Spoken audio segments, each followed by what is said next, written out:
Shalom, selamat berjumpa kembali dengan saya, Pastor Wimko di Denpasar, Bali. Saudaraku, sejak COVID-19 menjadi wabah pandemi global, maka sebentar lagi kita memasuki bulan yang ke-6. Wow, setengah tahun kita sebagai gereja Tuhan masih ibadah secara online di rumah saja. Dan tentunya ini tidak nyaman. Karena kebiasaan kita sebelum ada COVID, kita kalau ibadah hari Minggu di gereja itu, wah, dengan suasana yang sangat meriah. Lampu warna-warni yang luar biasa, mengagumkan, tarian yang indah, pujian-pujian, pengagungan yang penuh semangat. Dan tiba-tiba kita harus beribadah bersama dengan keluarga di rumah melalui HP, atau laptop, atau mungkin TV. Dan tentu ini merasa nggak nyaman, aneh gitu. Tetapi saudaraku, benarkah COVID-19 ini Tuhan izinkan terjadi supaya kita sebagai gereja tidak bisa beribadah? I don't think so. Saya pikir tidak demikian, bahkan sebaliknya.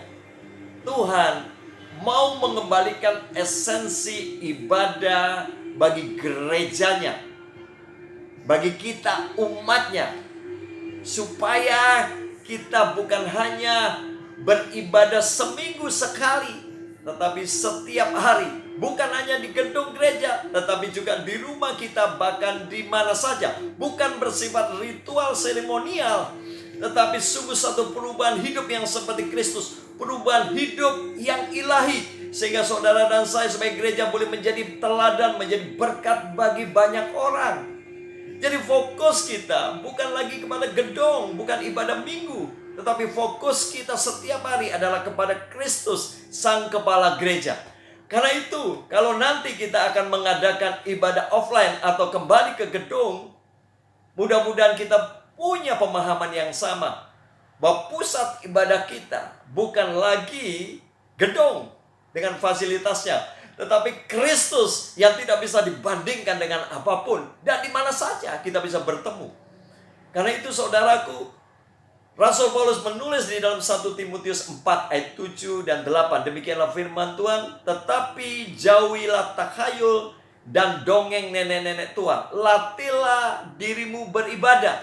Latihan badani terbatas gunanya, tetapi ibadah itu berguna dalam segala hal, karena mengandung janji baik untuk hidup ini maupun untuk hidup yang akan datang.